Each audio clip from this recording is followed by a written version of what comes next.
there, Crafty friends. I thought I'd come on today and show you a few cool things I've been working on. So, these are frames from Tim Holtz. And so, I had these transparencies. I don't know if you can see that or not. And of course, I don't have anything, but you know, they have the cracks in them. Yeah, I think you can see that. Maybe. Oh, wait, here's a piece of paper. Okay, see how that is? Okay, so I had a thought, and I was thinking, I wonder if this would stick to the back of it to make it look like an old mirror. And it did, y'all. And I'm so excited because these two, and again, can't see through this, I strategically cut these out so that so that they would fit in this frame and I could fit their faces in behind there. So you see it looks like a cracked mirror, and then I just glued them behind it and put this little velvet ribbon on with some screws and this creepy little butterfly. And then this one, I actually took just a piece of acetate, sprayed the back of it, and then I took a craft knife and made cuts in it like it was cracked. You see that? Right there. See those cracks? And then I put that's a found relative, I think, behind it, and I put green in her eyes and made the background kind of purpley looking, and colored in these flowers with distress crayons, and tied a little bow here. I had dyed some of this gauze, and I pulled it out and put it on there. Isn't that cool, though? Cool and creepy. So, if you have any of this, because I've had this for years. Let me see if it says anything on the bottom. 253 someday. Anyway, I've had this for forever. And I was thinking, oh, I wonder if I can make my own broken mirror out of a piece of acetate. So, yes, you can. So that was fun. So, there's that. And then, so I've been making some Halloween cards out of the spooky background stuff that I've made. This is on photo paper. I hot foiled the spider web, and then I used my distress oxides. And these are some Tim Holtz pumpkins and candies. And that's a little piece of candy that I got from a sequin mix at Michael's. And this is heat embossed. I think that's so much fun. Okay, there's that one. And then this one, I used an embossing folder on this full, like oil slick paper. It was from Michael's. And this is a stamp from Whimsy that goes on these tickets. And this bird is from a set that I got off of Etsy and downloaded it. And then I sprayed it with my mica spray and put these little purple doodahs on there. And I love it. So I'm really trying to use these. Okay, so here's one of my marbled backgrounds. And I had colored and cut out a whole bunch of these, and I just combined them, put little bats on it, used another little ticket. He's on a wobbler, and she's peeking out from behind there. It just gives you a great spooky looking background. And then this one is another guy from the downloads, and this is from Whimsy. It's a frame. I can't think of what the name of it is, but anyway, then these tickets, beware, enter at your own risk.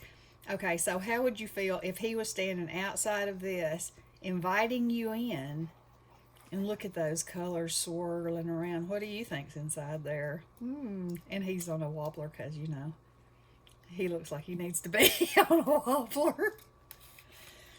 Okay, and then this one is on another one of my backgrounds. And this one, I tried to marble it on photo paper, and it was not a success. However, right here underneath this house is where the unsuccessful part was. And so for the rest of it, I thought it's still creepy cool, you know.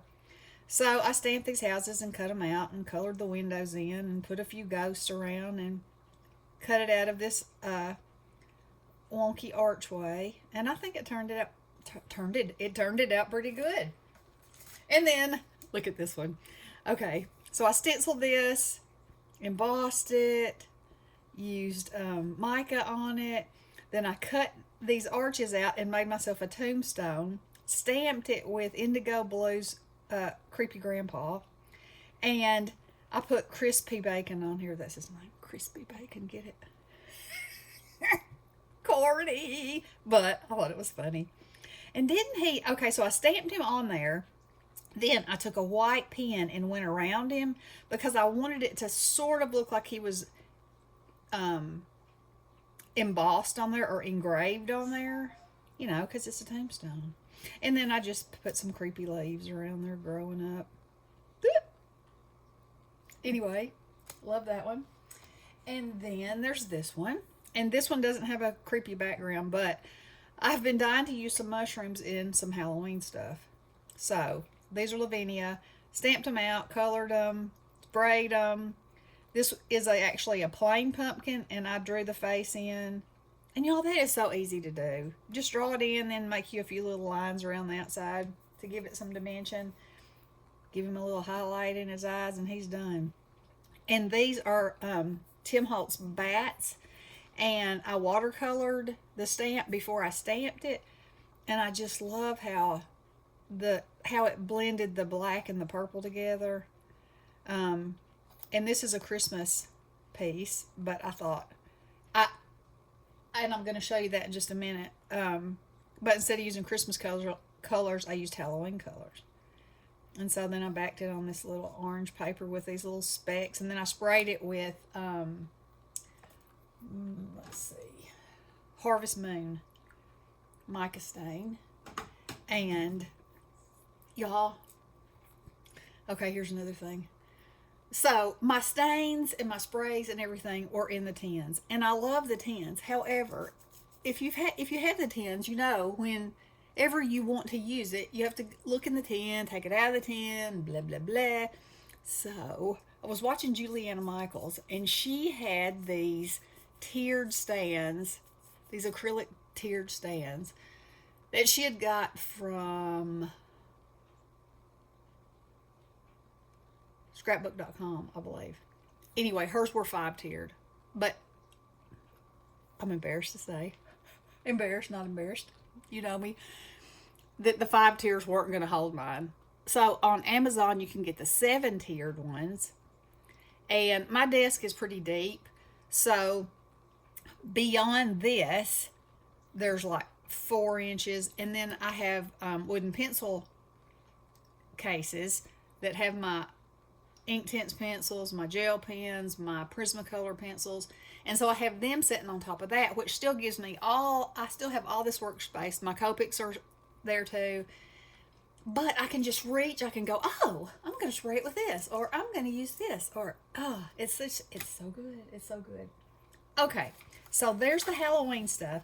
Now, Bestie and I bought the kit from Simon Says Stamp that Tim Holtz did, and he did all the watercolor, he did watercolor tags, he had a class, and so these are what I made for those, and all of these were made with watercolor pencils, and all kinds of different varieties. Now, anybody is able to watch the video that he did, and y'all, it is so cool. And so beautiful. Look how different that stamping looks as opposed to just regular stamping. You know, it truly looks like watercolor. I just think it's beautiful.